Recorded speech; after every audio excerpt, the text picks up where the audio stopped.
la geología abarca mucho más. Abarca cómo se forman todo tipo de mineral, cómo se forman las rocas, por qué se forman los depósitos minerales, cómo se forman los depósitos minerales, la relación que es una relación íntima entre el agua y las rocas. La minería es solamente una parte, diría la parte comercial de la geología. Pablo Duque.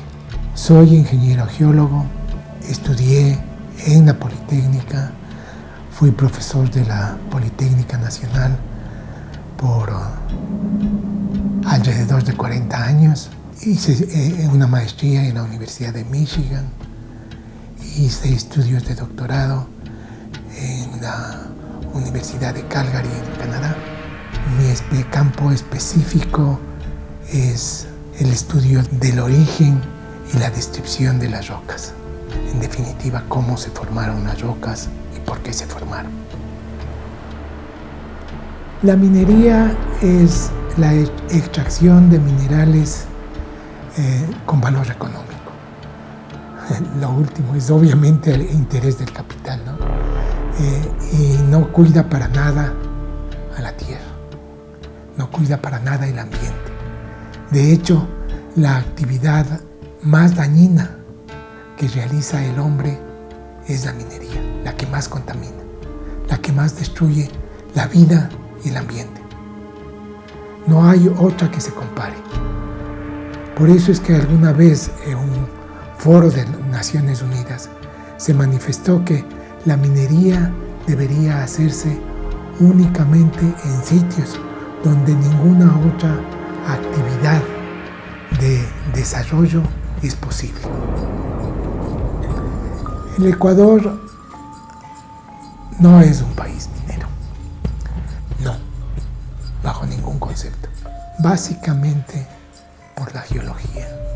Es un país lo suficientemente rico, yo diría muy rico en muchos aspectos, que pensar en minería es forzado, es no real, es un recurso al que no se debería llegar. 4, 3, 2, 1, fuego.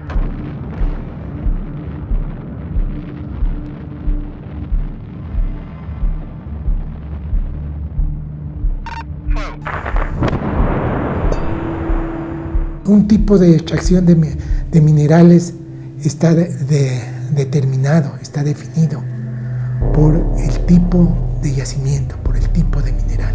Es decir, si es que tienes un depósito mineral, un yacimiento mineral, en el que el mineral forma vetas, forma vetillas, que se penetran dentro de la tierra, tienes que hacer minería subterránea. Vas haciendo un túnel que va siguiendo las diferentes vetas que pueden ramificarse, es decir, puede de la misma mina extraerse diferentes metales. Una mina subterránea, el rato de abandonarse, si no se hace un cierre adecuado, produce una contaminación que dura en términos humanos para siempre. Produce contaminación del agua, destruye el ambiente. Durante la vida de la mina, al final, hay uno que otro control. Generalmente es peor, es más grave cuando se cierra la mina. No hay una legislación lógica de cierre de mina que vaya como parte del gasto de quien explota la mina, no del Estado. La cantidad de material que sacas es poca en la minería subterránea. Gran parte de lo que sacas es mineral, es aprovechable. Y lo que va sacando hacia el exterior de la mina en sí, lo puedes poner en áreas relativamente pequeñas. No ocurre así en la megaminería, en los depósitos porfiríticos, donde lo que más sacas son desechos, y esos desechos tienes que amontonar en algún lado. En la minería a gran escala, en la mega minería, se tiene que construir relaveras, es decir, barreras que no permitan el paso de los desechos, tanto sólidos como líquidos, que va acumulándose de la minería. Es decir, es el desecho donde depositas el material que extrajiste.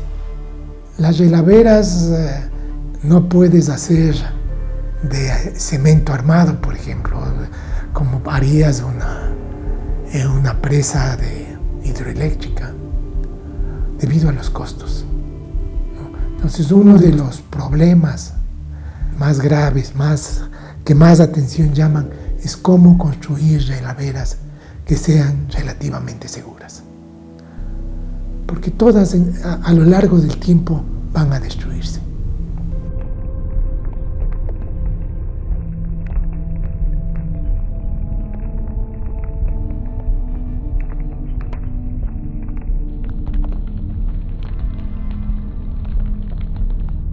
En el caso de INTAC no es posible hacer una minería subterránea.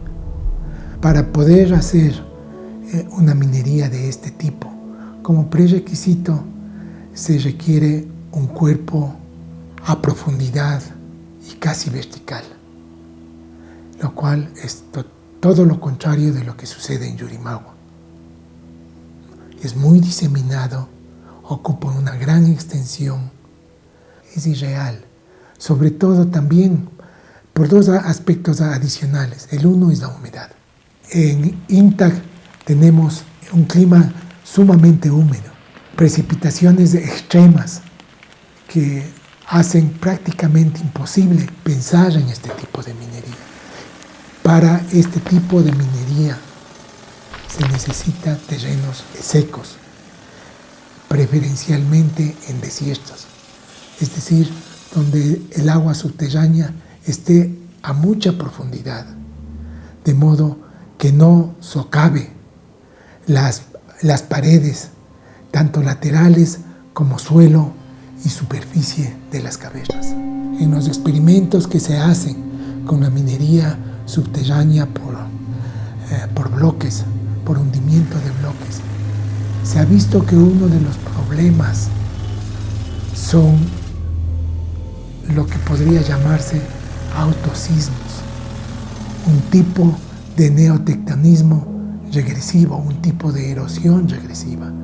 Y si consideramos que estamos en una zona de alta sismicidad, entonces pensar en eso, cuando tenemos ya los ejemplos, es una barbaridad. O sea, a mí se me ocurre que hablar de un tipo de minería subterránea en INTAC puede deberse únicamente a dos motivos. El uno es ignorancia, el otro es engaño.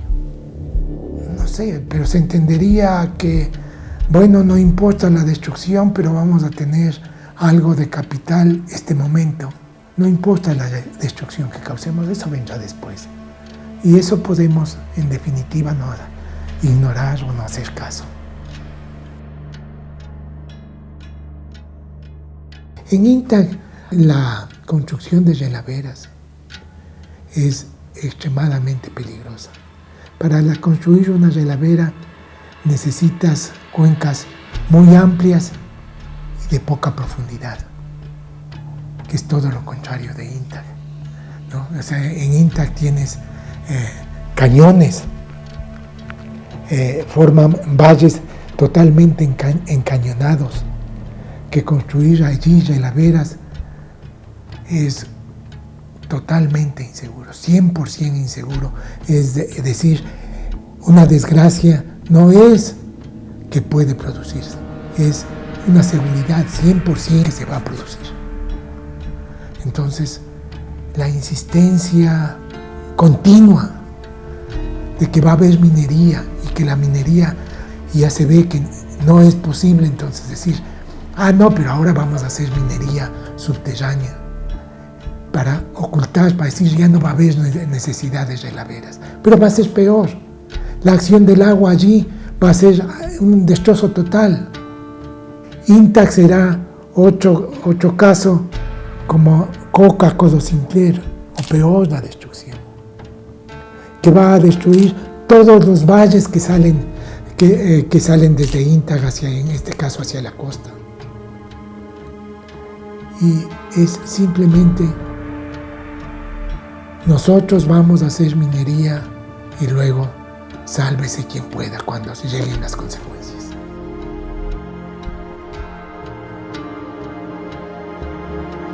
El Ecuador no debe ser un país minero.